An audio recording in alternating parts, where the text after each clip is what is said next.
Hi there, my name is Matt Heidinger and I'm a program manager on the developer platform, here to talk to you today about expanding the reach to your customers in bots and also engage with a new experience coming to Windows soon called the Timeline View.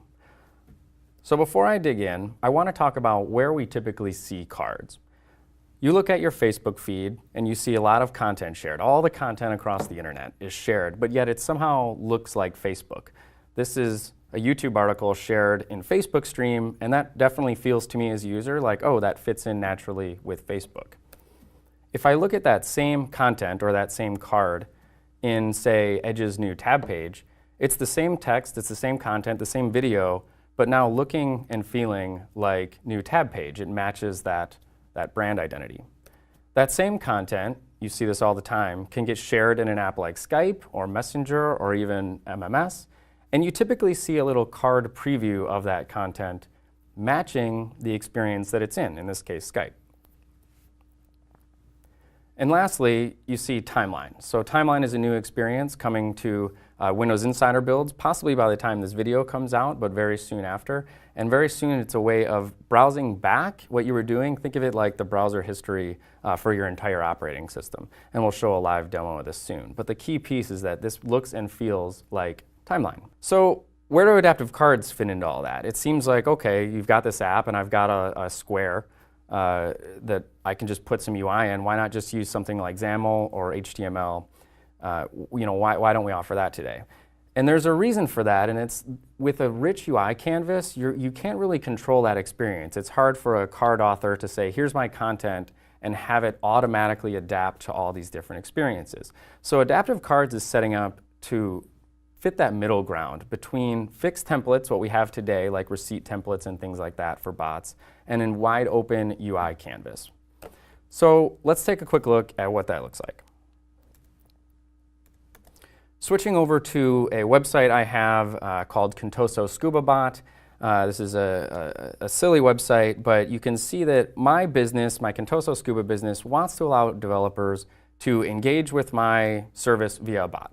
So you can see this chat in the window where I can say, where can I go scuba diving? And with that, the bot will respond with a carousel of cards. These are all adaptive cards, adapting to the look and feel of my website. And I could say Fabricam, how about that, this one. From there, you could see a different set of cards, different look and feel, but still looking nice. I could say Golden Gardens. To quickly fly through some of these, you can see that cards can actually request input. They can request dates. You can see I'm mixing and matching some UI, some images with the text, etc. And ultimately, I can have one card show another card. For example, I can say I want beef, and when I choose beef, I get a secondary drop-down to choose what I might be allergic to. And once I'm done, we'll see, let's fill out this Matt Heidinger. At Microsoft.com. It's not a working email, don't try that. And hit next. And so here's an even richer card with a rich weather showing the actual weather for Golden Gardens Park where I'm going. So all of those were adaptive cards in a bot. We'll show a little bit about those later and where you can learn more. But I want to show the other side of it, and that's in Timeline. So I'm using a VM right here just to show this is an early build coming soon.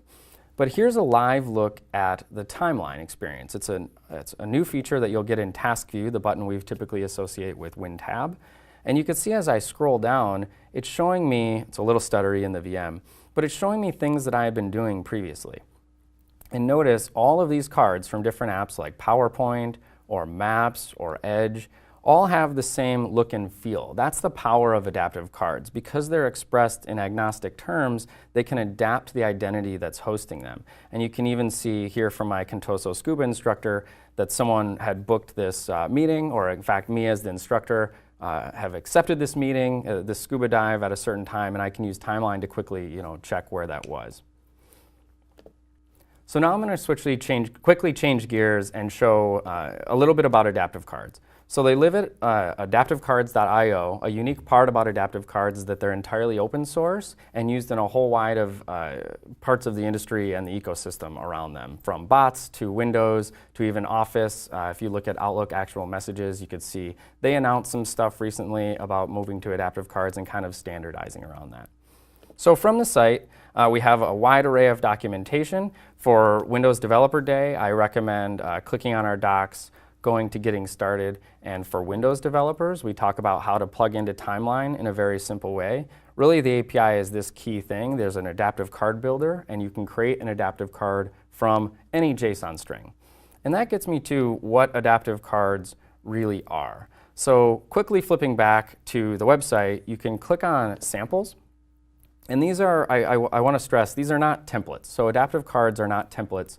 They're a very limited amount of building blocks that you can compose together, from text to images to some actions. And this is just showing a handful of scenarios that adaptive cards could power. So if you're in the airline industry and you want to send someone a card that's a flight update, you can build something that looks exactly like this, or tweak it as you see fit.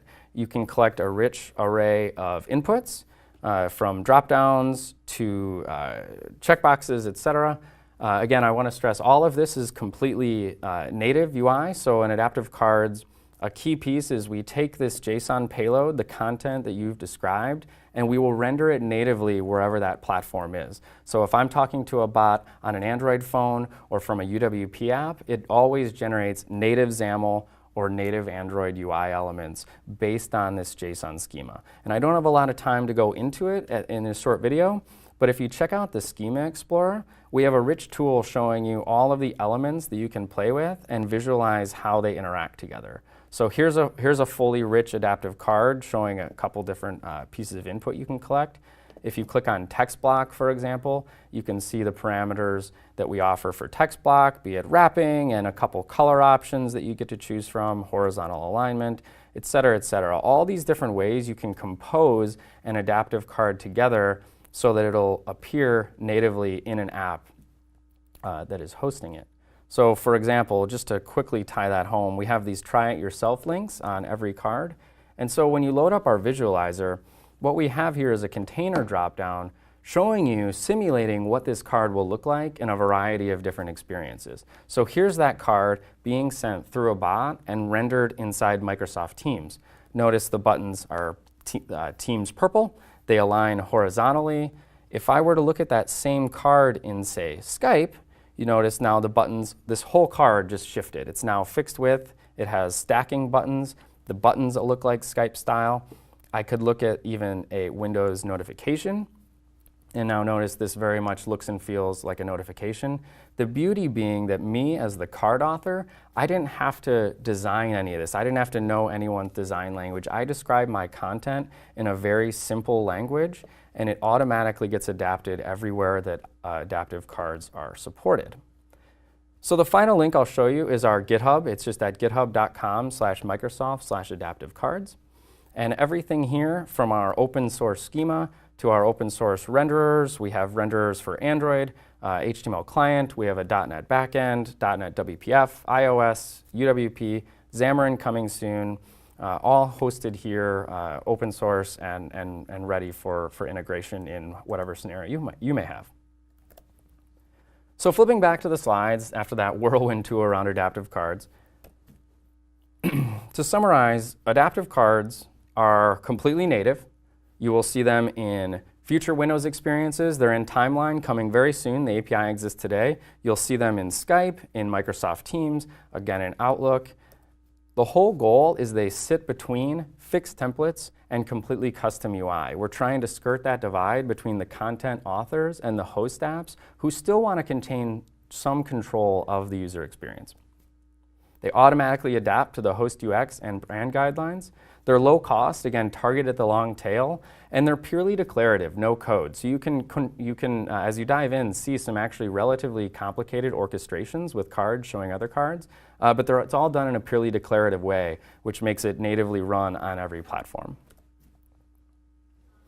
So to wrap up, this is a quick kind of look at the adaptive cards ecosystem as it exists today. Today, you'll see them in Bot Framework, in Skype coming soon, Microsoft Teams coming soon, the web chat control you saw on my website, that's live today. You can embed a bot, talk to a bot, develop it through the Bot Framework, host it right in your website, and render adaptive cards natively. You'll also start to see adaptive cards used more and more in Windows experiences. The first one is obviously Timeline. Soon we have more experiences to announce that are in early prototyping phase, and we'll start to roll out some of that throughout the year. and into next year.